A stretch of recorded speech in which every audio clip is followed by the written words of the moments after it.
A well-made ship can last for decades, but ships still have a shelf life. No matter how long they were designed to last for when they were built, the time will eventually come for them to be hauled away for shipbreaking. Not every ship makes it that far or ends up with that fate, though. Some of them, through accident or by design, become abandoned. Let's look at some of the world's most remarkable abandoned ships. The first submarine ever used in battle anywhere in the world was the H.L. Hunley, built and operated by the Confederate side during the American Civil War. The sub, which was 40 feet long, was designed and built by Mr. Horace Lawson Hunley of Mobile, Alabama, and named after its creator. The fact she made it into battle at all was surprising. She sank during testing a month after her first launch in July 1863, and sank again 3 months later. Hunley retrieved and repaired his vessel both times and sent her back into service. In February 1864, she saw action for the first time and sank one of the USA's battleships, but suffered a catastrophic failure during the submersion process and went to the bottom of the water again. This time she couldn't be saved, and so she stayed underwater near Charleston Harbor until underwater archaeologist E. Lee Spence finally managed to locate her after a lifetime of searching in 1970. It took another 30 years to find a way to safely bring her back to the surface, after which she was passed on to the Warren Lash Conservation Center for permanent public display. If you were a fan of the British television comedy series Father Ted, you'll have seen the MV Plassey before.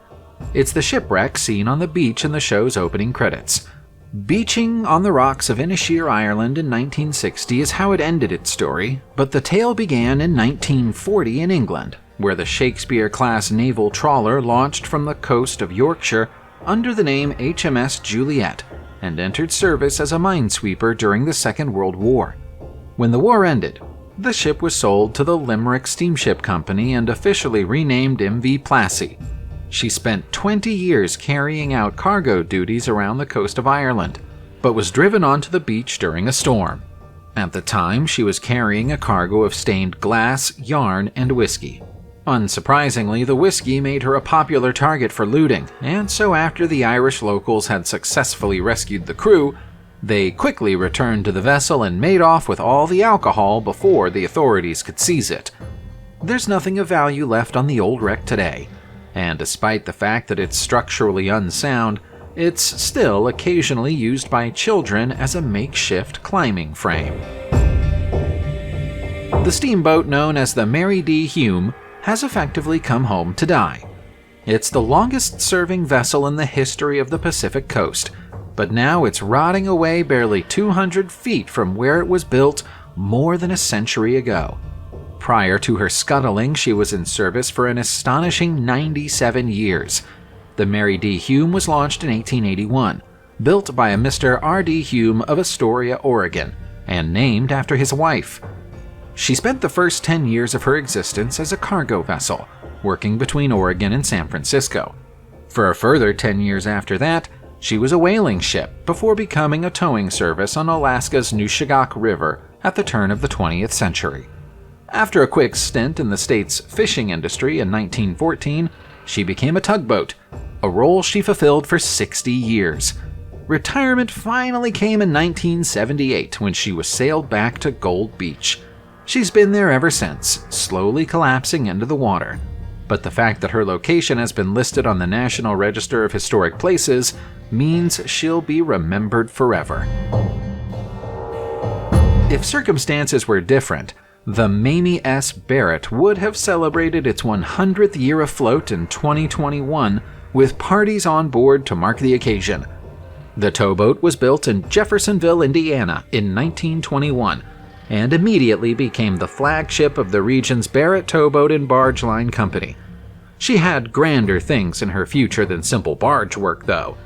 In 1949, she was sold to a new owner in West Alton, Missouri, where she received a full refit as she was reimagined as a private clubhouse. That's how she stayed for 30 years, during which time she's believed to have welcomed several celebrity guests. But in 1981, it was time for another change. The now 60-year-old ship sailed to Kentucky and began a new life as a restaurant. One visitor enjoyed the restaurant so much that they bought it in 1987 and brought it to Vicksburg, Mississippi, where the Mamie S. Barrett became both a restaurant and a theater.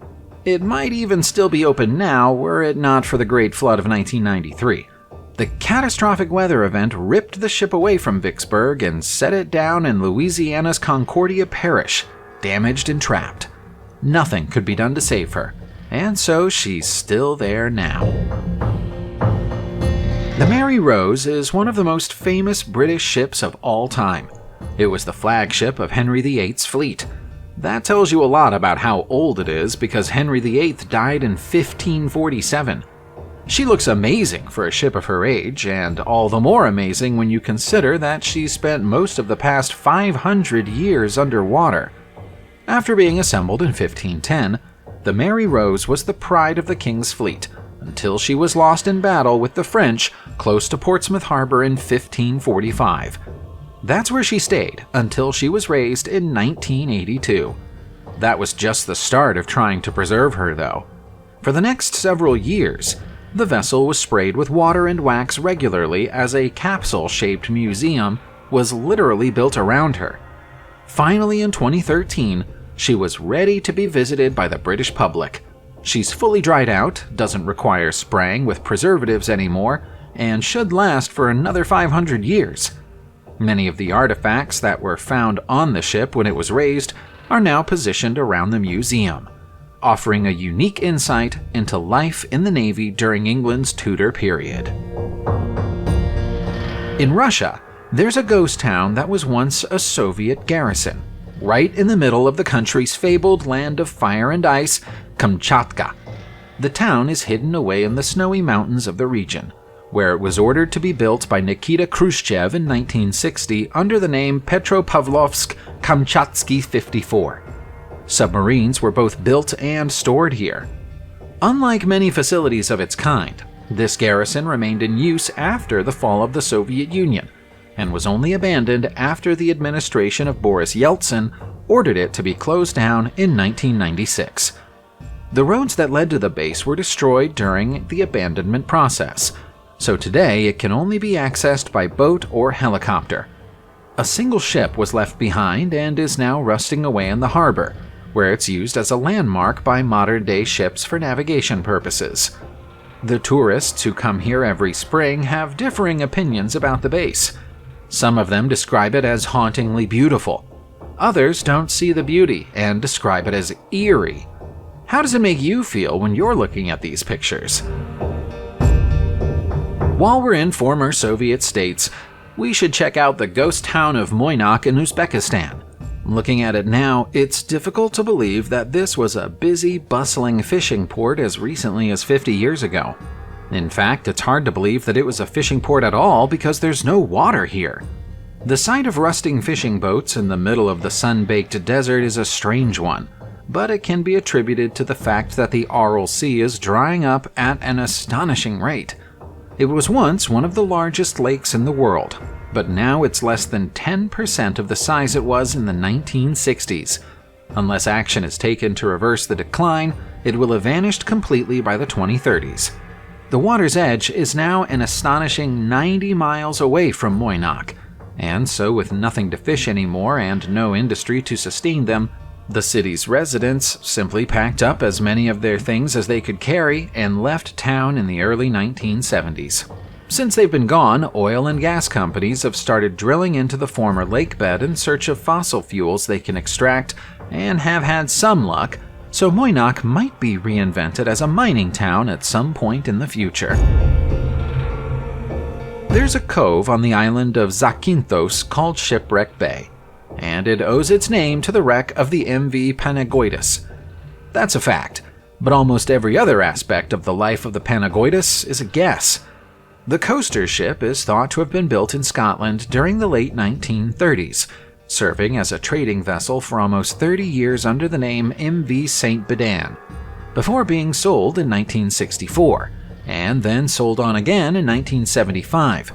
which is when she became the Panagias under the ownership of a man named Mr. P. Lysikatos. After that, there are no records of her until October 1980, when she was found abandoned in her current location. Lots of people on the island have a theory as to how and why she got there, but the most commonly believed story is that she was being used to transport black market cigarettes back and forth between Turkey and Greece, and was forced into the cove while being pursued by the Greek Navy. The crew fled on foot when the ship ran aground, and the Navy never caught the smugglers.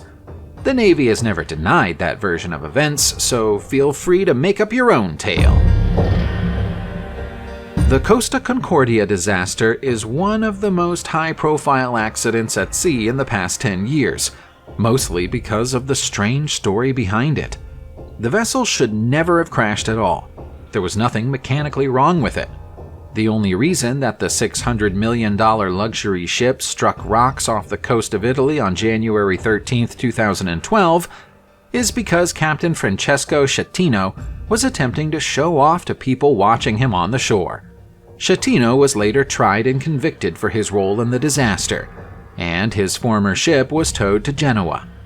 Unbeknown to most people outside the Genoa area, the ship is still there today, and if you're a clever urban explorer, you might be able to get inside it and take photographs like these.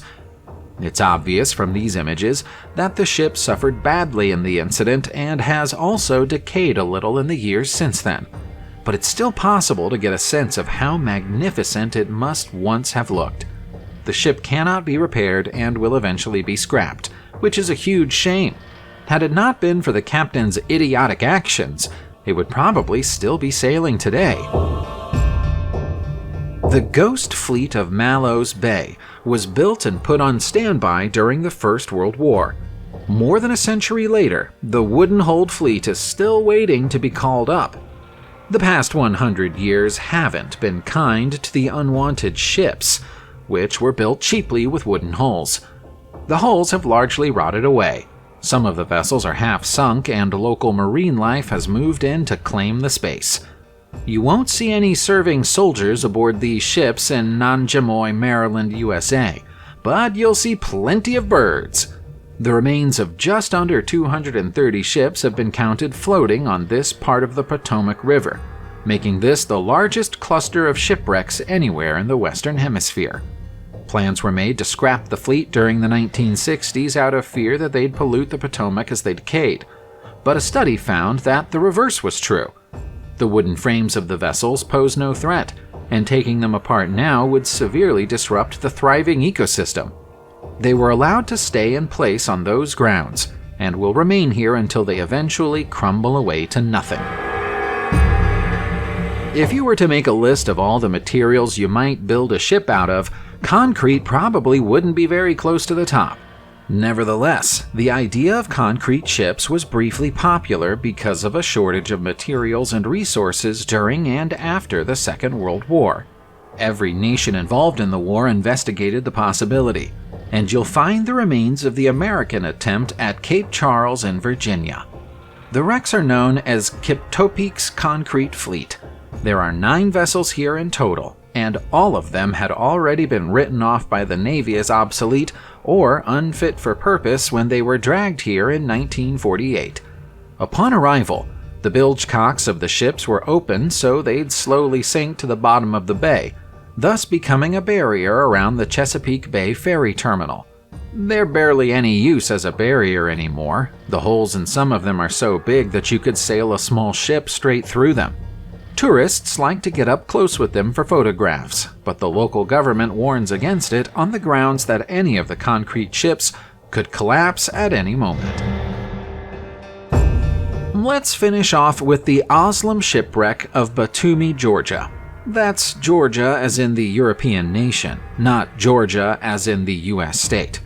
This is quite literally a shipwreck named Desire, as that's what the word Oslam translates into English as from its native Turkish.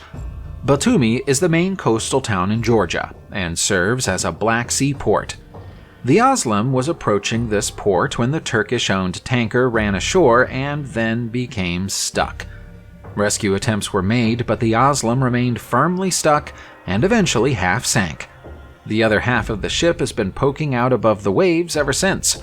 Nobody's ever been able to pinpoint the reason that the Oslam ran aground, but it was probably down to human error. In the years since the wrecking, the Oslam has become an unlikely diving board for tourists and is especially popular with children. We're not sure how safe it is to climb up a shipwreck and dive off the top of it, but nobody seems to do anything to discourage it. The Oslam will stay here until somebody agrees to pay for it to be safely removed. That might take some time. Subscribe to the channel, turn on the notification bell, and enjoy watching new videos on my channel. Thanks for watching, and see you soon!